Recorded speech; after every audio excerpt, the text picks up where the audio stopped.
Madame la Présidente, vous-même et votre majorité, vous avez la responsabilité de conduire les politiques de notre région, mais c'est aussi notre rôle en tant qu'opposition de dire quelle est notre vision de l'avenir des Pays de la Loire.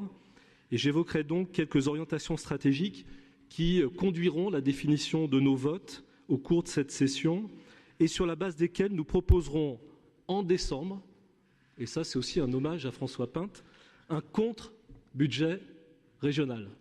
Et donc François sera le premier, je pense, à mettre nos propositions sur le grill pour les contester et voir si elles sont crédibles ou pas.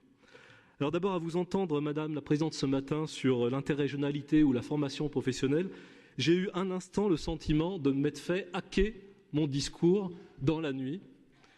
Mais peut-être est-ce tout simplement qu'au cours de ces 2 dernières années, vous avez écouté et lu ce que proposait l'opposition, que dans certains cas, ça vous a peut-être fait réfléchir ou tout simplement rejoint votre conviction. Et donc, je n'ai pas changé une ligne de mon discours et je me suis dit, finalement, peu importe l'explication. Si vos initiatives convergent avec nos positions, alors, tout simplement, nous les soutiendrons, nous les voterons, comme nous l'avons déjà fait à de nombreuses reprises depuis le début du mandat, comme Karine l'a rappelé ce matin. Pour nous, Madame la Présidente, notre priorité, votre priorité, doit être de répondre aux besoins des Ligériens en anticipant les transformations démographiques et en tenant compte de l'attractivité et du dynamisme de notre région. Les conclusions du Césaire sur les orientations budgétaires sont de ce point de vue éclairantes et je cite « Quelles analyses ont été effectuées sur les besoins des Ligériens en matière de politique publique ? Le contexte démographique et économique et les besoins des Ligériens nécessitent d'impulser une politique prospective et globale au-delà du seul accompagnement des acteurs. Se pose alors la question de la compatibilité avec la volonté de la région de réduire la voilure. Et nous essaierons de montrer au BP qu'il est possible d'investir plus et surtout mieux dans la même trajectoire financière pour répondre à ces enjeux démographiques. Alors, à nos yeux, la collectivité devrait rapidement construire des plans d'action transversaux et cohérents autour de la jeunesse d'une part et du vieillissement d'autre part. Et le SRADET aurait dû être ou devrait être l'occasion de faire ce travail prospectif en apportant des réponses concrètes pour chacun de nos territoires. Vous n'avez pour le moment pas souhaité cette extension du champ du SRADET. Nous le regrettons, mais vous pouvez encore rectifier le tir. Pour notre part, nous proposons à la région de construire sans délai un programme régional pour accompagner tous les jeunes vers la formation et l'emploi, autour de 3 volets. D'abord, un plan d'investissement ambitieux pour les lycées. Alors, nous attendons avec impatience vos propositions pour les lycées, mais aussi pour les CFA, mais aussi pour les universités. Et nous souhaitons que le SRADET puisse proposer des objectifs de progrès dans le niveau de formation et l'accès à l'enseignement supérieur dans tous les départements des Pays de la Loire. Deuxième volet de ce plan, un parcours individualisé d'orientation, de découverte des métiers et d'insertion professionnelle pour tous les jeunes et de nouvelles chances pour les décrocheurs. Cette mobilisation pourrait s'appuyer sur des plateformes locales, écoles, employeurs et un pilotage décentralisé, ce qui rejoint votre propos de ce matin, de l'offre de formation initiale et continue. Enfin, et là je crains que nous ne soyons pas d'accord, un pacte régional pour l'autonomie des jeunes, centré sur la mobilité, l'accès au logement, mais aussi la santé, mais aussi la culture, mais aussi le sport. Et si le pacte 15-30 doit évoluer, son approche globale de l'autonomie des jeunes et son ambition doivent être réaffirmées. Après la jeunesse, notre seconde priorité est, comme vous, l'emploi. Et d'abord la mobilisation générale pour répondre aux attentes des entreprises sur les emplois vacants, les métiers en tension et l'anticipation des transformations des métiers et des nouveaux besoins de qualification. Il n'y a pas une semaine sans que la presse locale se fasse l'écho des difficultés de recrutement des entreprises. Jean-Claude Charrier y reviendra demain. Mais malgré le plan 500 000, malgré vos formations courtes, vous n'avez pas, depuis 2 ans, mis en place le sur-mesure que vous appelez de vos voeux. Dans d'autres régions, des initiatives fortes et originales se mettent en place plus vite. En Auvergne-Rhône-Alpes, par exemple, autour de Michelin, s'est créé un campus des métiers industriels avec le soutien de la région qui est déjà opérationnel. Nous proposons de transformer profondément la politique de formation professionnelle pour multiplier les projets concrets et locaux sur mesure autour de partenariats entre entreprises, Pôle emploi et structures de formation et chômeurs volontaires. Il y a plein d'expériences qui existent déjà en région des Pays de la Loire sur lesquels nous pouvons nous appuyer pour multiplier ces dispositifs. Et cela ne marchera que si la région s'engage véritablement dans une co-construction de ces parcours avec les entreprises elles-mêmes sur le terrain et pas seulement avec les branches professionnelles. Mais avec les branches professionnelles et les filières, il y a beaucoup de choses très utiles à faire. Et la région devra répondre concrètement aux demandes des filières. Nous avions par exemple proposé, sous forme d'amendement budgétaire, de doubler les volumes des jeunes formés en apprentissage à Bac+3 et Bac+5 dans le numérique, ce qui est une demande de la filière. Vous l'aviez refusé vous-même, peut-être ce temps viendra-t-il.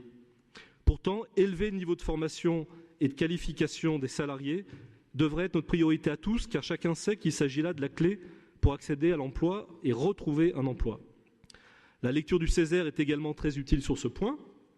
La région, dit le Césaire, va maintenir son niveau de formation courte, qui sont passés de 2500 à 5000, considérant que ces formations sont les plus efficaces pour un retour rapide à l'emploi.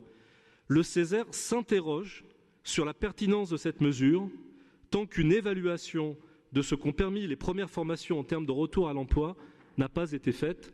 Il est important que ces formations courtes s'inscrivent dans un parcours qualifiant avec la reconnaissance d'un premier bloc de compétences. Alors si le court mène au long, eh bien finalement c'est plus du court, c'est exactement ce qui se passait avant et c'est un dommage qui est rendu aux politiques passées. Alors vous comprenez que nous renouvelions encore une fois auprès de vous, comme l'a fait Karine ce matin, notre demande de groupe de travail majorité, opposition, Césaire sur les parcours de formation et la relation emploi-formation.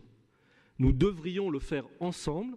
Vous avez refusé que Frédéric Béat soit le président de la commission des finances.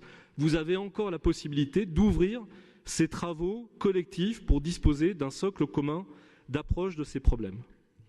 Notre troisième priorité, ce sont les investissements d'avenir de la région à travers les politiques de développement économique, de recherche et d'innovation. Regardons ce que font d'autres régions.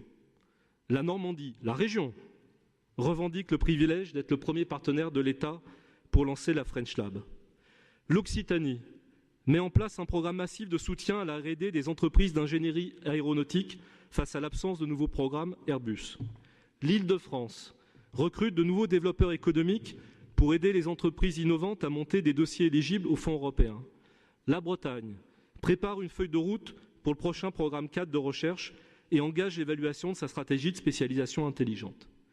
Il nous revient de cesser de nous limiter à l'accompagnement des acteurs pour redevenir, main dans la main avec eux, des moteurs du développement économique avec plusieurs initiatives, lancer la révision de la stratégie régionale de spécialisation intelligente, monter des plans d'action par filière, pas seulement sur la construction navale, pour accompagner les PME et renforcer leur compétitivité, et lancer, oui, un programme des investissements d'avenir régional, des nouveaux équipements structurants de formation, de recherche et développement technologique, et de nouveaux projets dynamiques collectives d'innovation, de cluster business et de renforcement des pôles excellence de la région. Souvenez-vous, chers collègues, des succès du cyclotron Aronax, appuyé par Jean-Luc Arousseau, puis réalisé grâce au soutien de Jacques Auxiette. Comme quoi ce n'est pas une question gauche-droite. Souvenez-vous des succès de l'IRT Jules Verne ou de l'émergence de la filière des énergies marines renouvelables. Nous avons besoin de projets de cette envergure et de cette ambition. Et les projets et les ambitions existent toujours dans notre région. Et c'est en reprenant l'initiative, en montrant une disponibilité, une volonté, c'est en partageant avec les acteurs une vision d'avenir que la région libérera les énergies. Donnons envie d'aller de l'avant, de prendre des risques, de relever de nouveaux défis collectifs, comme nous l'avons fait tous ensemble dans le passé.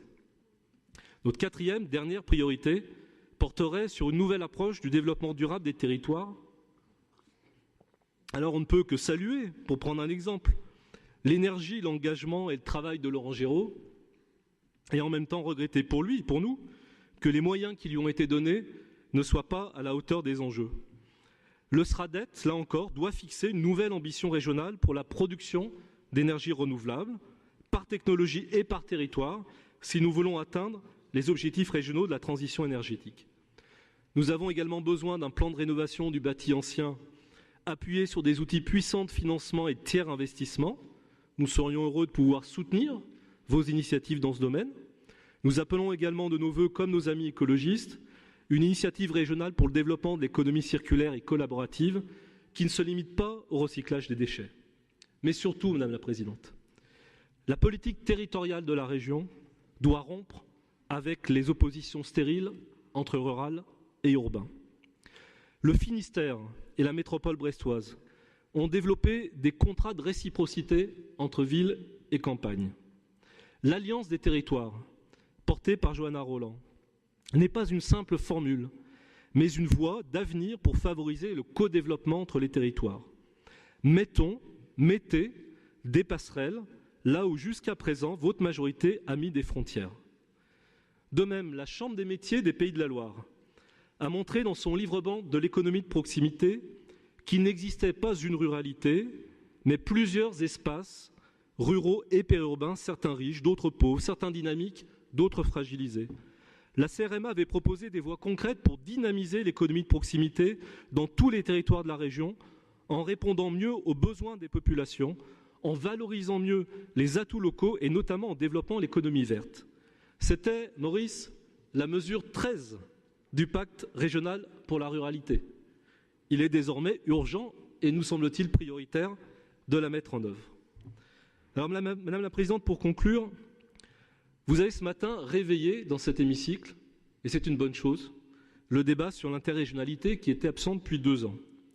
Les 4 petites régions de l'Ouest, mais puissantes et dynamiques, devraient en effet se serrer les coudes pour construire l'avenir, et nous proposons, comme vous, la tenue d'états généraux de l'Ouest, et nous serions heureux de pouvoir y contribuer et y être associés.